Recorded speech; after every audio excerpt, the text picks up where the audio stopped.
Please welcome back to the stage, Nick de Pencier, Jennifer Baichwal.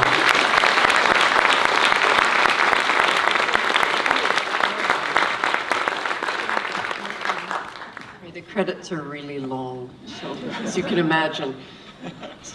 Well, thank you both for being with us, and it's so good to have one of your films back in the festival lineup. I know for us it started back in 2006, I believe, with Manufactured Landscapes, followed by Watermark in 2013. So Jennifer, starting off in this third in the series, talk to us about how you landed on the topic of Anthropocene for this. Well, first of all, it wasn't sort of intended as a master plan from the beginning as a series. It's just that we kept not having finished with each other. You know, I mean, Nick and I are married, so we'll probably never be finished with each other, but with Ed, just the collaboration felt like it was keeping going. But we were actually here in DC for the theatrical release of Watermark, and we were walking, it was, you know, blossom season, of cherry blossom, it was beautiful. And he said, should we do another project? And I said, what about the word Anthropocene? Nobody knows what it means. And he said, well, that's a very bad reason to make a film about it because nobody knows what it means. And that's sort of how it started. And it came from Elizabeth Colbert's book. I'm sure many of you know The Sixth Extinction. There's a small section where she's talking to the Anthropocene working group scientists. And we thought, is it possible to use their research as a jumping off point for a wide-reaching investigation of human impact on the systems of the Earth? Well, and Nick, you were also a cinematographer for the project, and if I read correctly, this was an ambitious shoot. This was filming in over 40 different locations, over 20 different countries, 6 continents. So how did you all ultimately figure out which destinations to use for the film? Yeah, that's a lot of the unseen work and an amazing part of the process that sort of the philosophy of filmmaking that we do is to do a ton of research, as much research as you can, so that you get this hopefully almost oceanic, unconscious knowledge of your subject. And that was easy because the perspective of the Anthropocene Working Group scientists is so unique and for us refreshing. I mean, we're constantly bombarded by the present with our news cycle and our phones and everything, and you can't get a more kind of step back out of the slipstream, wonderful, big picture look at the human project than the way they look at it. Geological time, planetary scale. We thought, okay, maybe it's time for that, but it's a hubristic undertaking to take on the whole planet as your subject. So to choose those places that would be iconic of their research categories, that would have layers of complexity and resonance, that would be visually interesting, that would be in different parts of the world, that took a lot of work, and we had a big war room with a cork board and pictures and eventually whittled things down, and then getting the access is obviously a huge challenge too. Yeah, and that was something else I wanted to mention. I had read that, well, first off, you had an interesting story about access in Russia, because I believe you were kind of surprised to get that. So talk a little bit about that access. Well, it took us a couple of years to get into Russia, especially Norilsk, which is a closed city even for Russians. They can't go there. It's a strategic city. And as many of you probably know, it is one of the most polluted cities in the world because of the smelter there. They have the biggest colored metal mine in the world, and chances are the palladium in our cell phones in this room has come from that mine. So it was difficult to get access, and then when we did get access, we had this, when we went to the smelter and I saw those women on their coffee break, and I immediately wanted to talk to them and just find out about their lives. And after we did that afternoon, was it that afternoon? We were leaving the smelter and we got detained. Basically, we got arrested, and we were detained for about 6 or 8 hours, and they claimed that we came into the city under false pretenses because we came in as artists doing an art project, and they said, no, you're journalists, because only journalists would ever want to talk to people. And then we ended up in this sort of semantic philosophical argument about what a journalist is and what an artist is, and nobody backed down. So in the end, they kind of dogged us for the rest of the shoot, but it was an incredible privilege to be in that place. In particular, we were invited by Nornickel into the mine and into the smelter, and it was a real view on a world that, you know, many of us never see. Well, we want to take questions from the audience. We have a couple mic runners that are running mics, so if you have a question, please do raise your hand and we'll get to you. And I know we have a question right down here. Before we go there, though, the follow-up to that is, what were some places maybe that you didn't get access to that you would have liked to have documented? Humans are so adaptable, we shut out all the negative stuff, but yeah, Jen was desperate to go to the Spratly Islands in the South China Sea, and even our friend who's our usual liaison and producer in China, who's a Canadian expat and a full-on crazy man, said, I will not take you there because it's just too hot. And there are places, mines and big industrial sites are hard to convince. The benefits of letting us in are worth the risks. So there's places we got turned down, but in the end, I think we're all really happy with what we were able to represent. It didn't feel like we had to settle, and certainly Garzweiler and Hambach, the big German lignite mines, are great examples of this paradox of Germany that is such a world leader in alternative energy, and you think of them as that, and they got rid of their nukes a while ago, and they need their baseload for their hydro grid, so it's got to come from somewhere, and this is their legacy answer. Subsequently, they've promised to shut down those mines, but they're, I think, also pragmatic enough, and we don't misrepresent the project when we go there. It takes a long time and a lot of convincing, and never underestimate people's vanity. You know, you have the biggest machine ever made by humans. It's the people need to see this. Can sometimes be part of the equation, but those were important to us to find examples that gave the scale and a visceral sense of the scale of human impact that, yeah, as Jen says, we're not normally conscious of in our daily lives, but are part of what we all partake of to live the lives we do. All right, yeah, we'll go here. Thank you. It's hard not to be overwhelmed by the film, and I would say especially if you've digested lots of reports and lots of data on all of these topics. And what strikes me is how spare you are in narration. You know, you serve up these incredible images, but you know, you could go into a lot more depth about resource extraction and species extinction and so on. So I'm very curious about what kind of choices, you talk about journalism versus artistic expression, and what choices did you make in terms of how much to say, how much to just leave unsaid, and, you know, let the viewer lead himself through all this? You know, it's a very interesting, that's a very interesting question, and it's something that we get often because of the fact that the goal for us is to give you enough information as a viewer to contextualize what you're looking at without telling you what to think about it. And if you think about many traditional documentary films, and certainly environmental films, they tend towards the polemic. I mean, because we're in an urgent situation, and so the pitch gets louder and louder of the urgency of the situation. And that is all very true.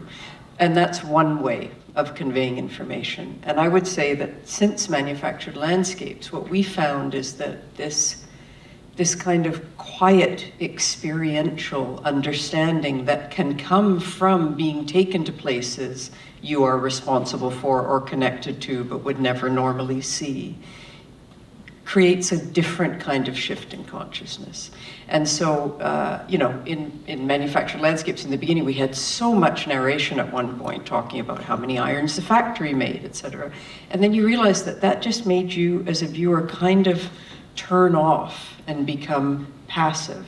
And so it's a real balancing scenario, and the narration did not come in until, month 8 of the edit. We had text cards, but who knows what technofossils mean, or anthoturbation, or terraforming. They're not common terms. So we were trying to find a way of giving enough information, again, without telling you what to think about it.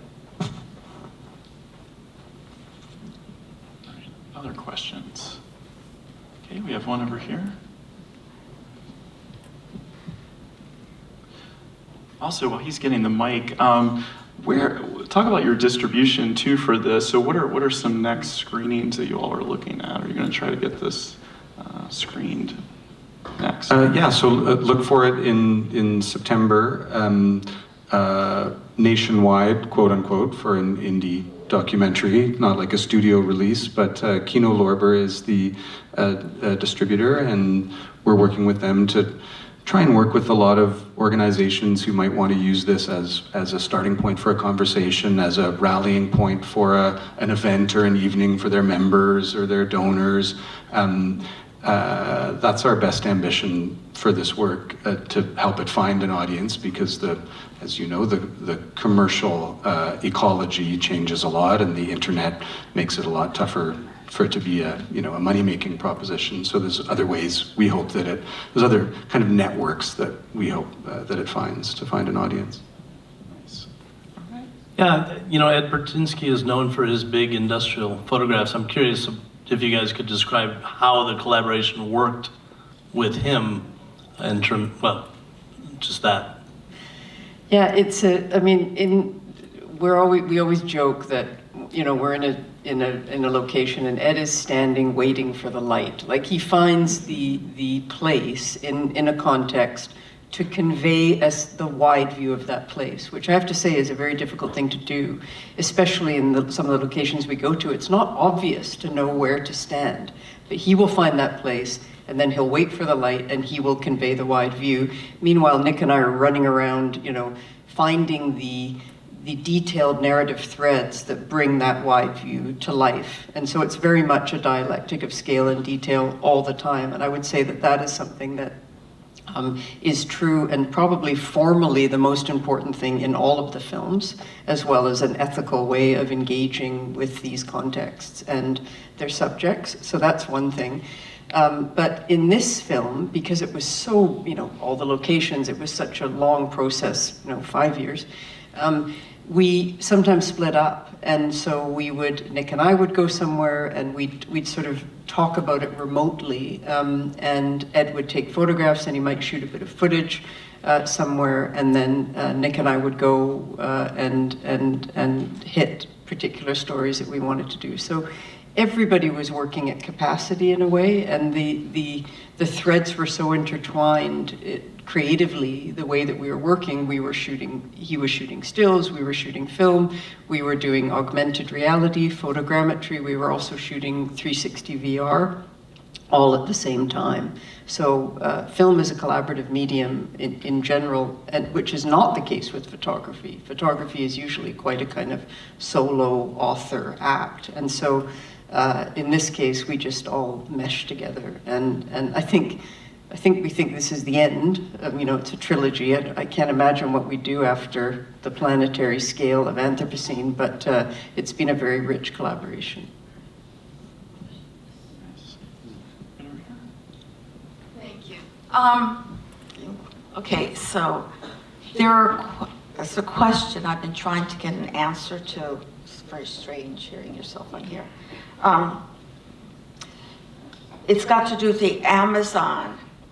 About 3 years ago in Scientific America, I read, and I'm going to just read, pinning down exact numbers is impossible, but experts agree that we're losing upwards of 80,000 acres of tropical rainforest daily and degrading another 80,000 acres every day on top of that.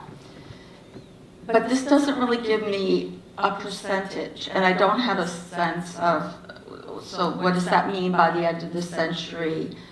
And I know also that at a certain point, the rainforest will die within itself because of its water system. it's called the lungs of our Earth. Is that true? I mean, if it disappears, will there still be, life? You don't, or where can I get that answer? That's exactly the kind of issue that we really hope this work brings to the fore in people. And if you're interested in the Amazon, our best hope is that seeing a film like this and feeling the scale about other stories that aren't the Amazon will inspire you to go and take action or learn more, find the answer to that question. I'm willing to bet the answer to that question is somewhere in this room. I don't think it's on maybe this stage right now, but it's definitely out there. And if you coming tonight, inspires you to take a next step in your individual action or to join some collective action, then that's an achievement for us. I don't have the answer to your question exactly. We have a question here. There's a mic right there. Beautiful, mesmerizing, frightening. You just achieved all of that. It's amazing. My question is, it's sort of on a similar vein to hers, is the Anthropocene working group, I don't know anything about them, so I don't know if it consists of scientists. I don't know their relationship to policy bodies, if any. And so I'm curious as to your specific work, if any, with them. Theirs with you. Do they see you as a lobbying group, and do they have any access to policy? So that's a rather technical question, but and then second very simple question is, did you use drones in the cinematography? Thank you. So I'll let Nick, who's the camera geek, answer the drone question, because the answer is yes, but not just drones. But the Anthropocene Working Group is a group of scientists, primarily geologists, but also archaeologists, Earth system scientists. There's a whole group of them.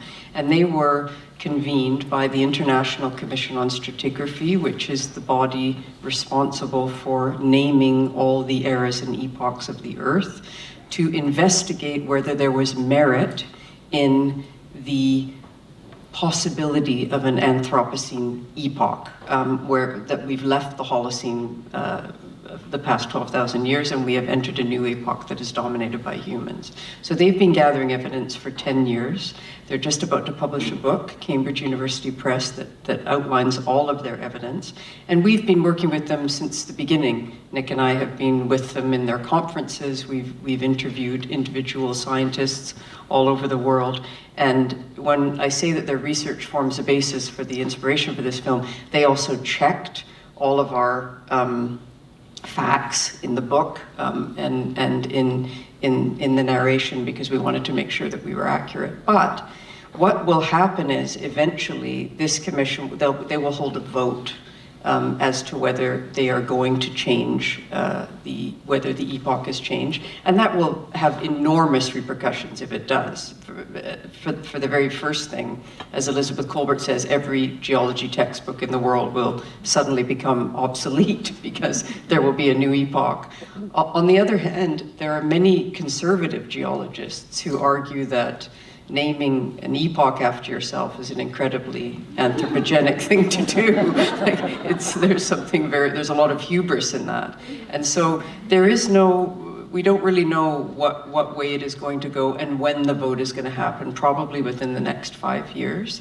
But I think that because the term has sort of taken root even now as a cultural term, as a way of understanding our relationship as a species to the systems of the Earth, it is already having an effect, whether it becomes officially ratified or not.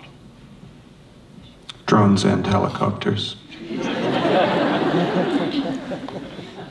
All right, let's go right here. We have time for a couple more. Thank you very much. That was just fabulous.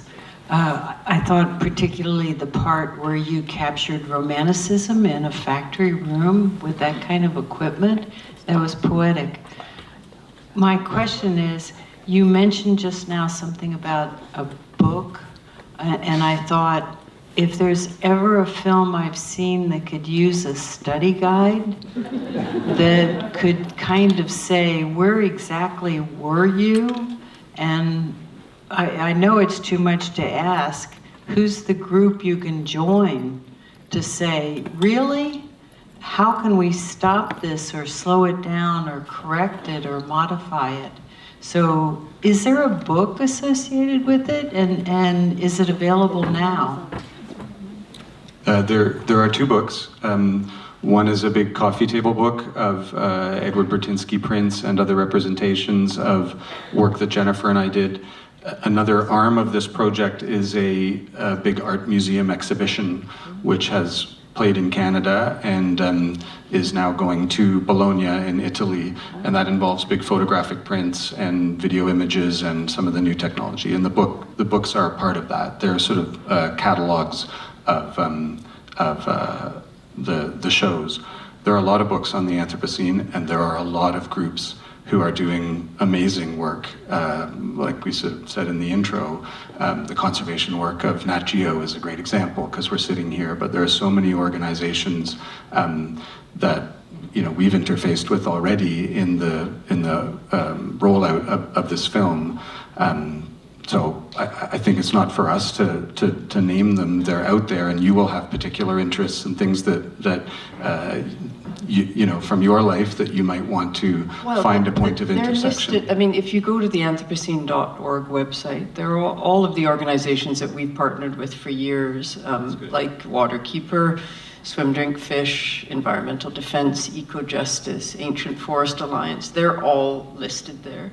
And they're also at the end of the exhibition because you kind of go through and it's the change station. What are the agents of change? And I really feel like it's like a kind of baton passing from the scientists to us, as I said, then to people and to activists.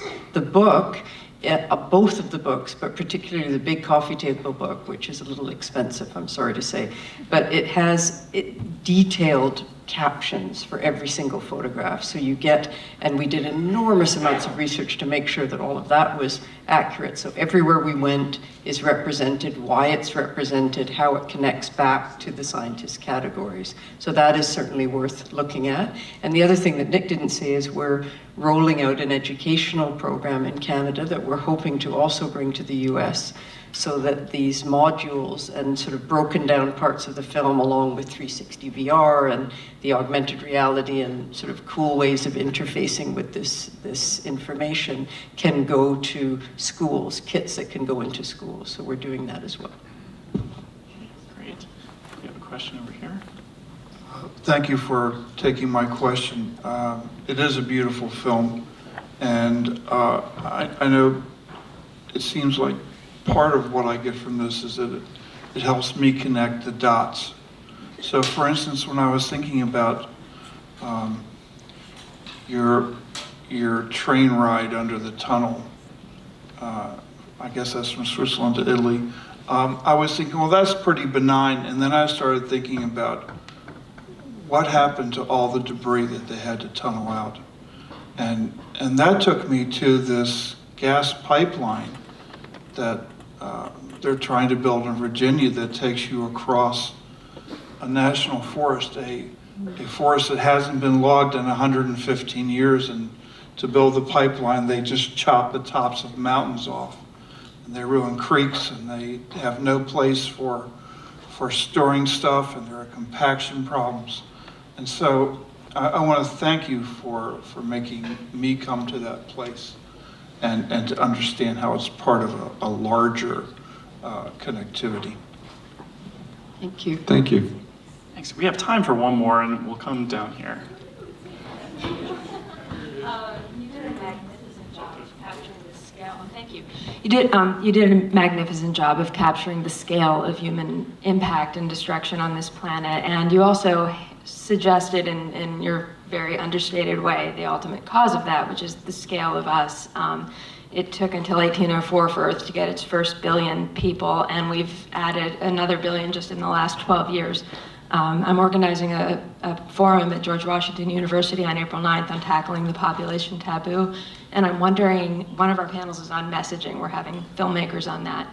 And I'm wondering what your thoughts are on trying to raise awareness of that part of the issue, because it is so very difficult for people to discuss, because it just implicates all these other topics that are difficult to discuss, family planning and abortion and all kinds of things that people, religion. You know, I just want to bring up something that I mentioned before about a way of engaging as a filmmaker. Like we do, as Nick said, an enormous amount of research. We never write a script, because in order to be in these places, you never know what reality is going to bring. And so if you have a preconceived idea about what you're doing in a place, you won't really see what is happening around you. So we go into places, I guess I'll get to the question, but it's a longer answer in that there is a great deal of humility required in order to do this work, because there's an arrogance in going around the world and assuming that you can convey anything authentic about other places that you are not directly connected to. And part of that is relinquishing control all the time. And it's so much easier to feel in control, especially when there's lots of money being spent and there's a big crew around you. But actually, what you have to do is be completely humble in that situation in order to convey it, and just react to what is going to happen. So we have huge shooting ratios. There's 300 hours that I sift through in the edit room with our editor before we actually put the film together. So there's that kind of, 150 to 1 shooting ratio. But a lot of the problems that we have, yes, there's population, but we're talking about, in the developed world, enormous ecological footprints for all of us in this room, including us flying here to Washington to come to this screening. When we look at the discrepancy in footprints from somebody who lives in Dandora and us here, we have to, I feel like that is a more, that is an important thing for us to grapple with, the way that we live. And a lot of us are in this place where we think of ourselves as being in the city. We live in urban centers and we make forays into nature to, go on a canoe or go on a hike. And we don't realize that everything we do in the city every day is partaking of these landscapes, and everything that we throw away is going to these places. And so I feel like that, grappling with that is important to me before I can point a finger at population growth. I bet in other places and say, we can't do this anymore. I feel like that is, my perspective. Well, unfortunately, we're out of time, but I do want to thank Nick, Jennifer. Thank you all so much for joining us, and thank you all for coming out. Thank you so much. Thanks for having us. Thank you for coming.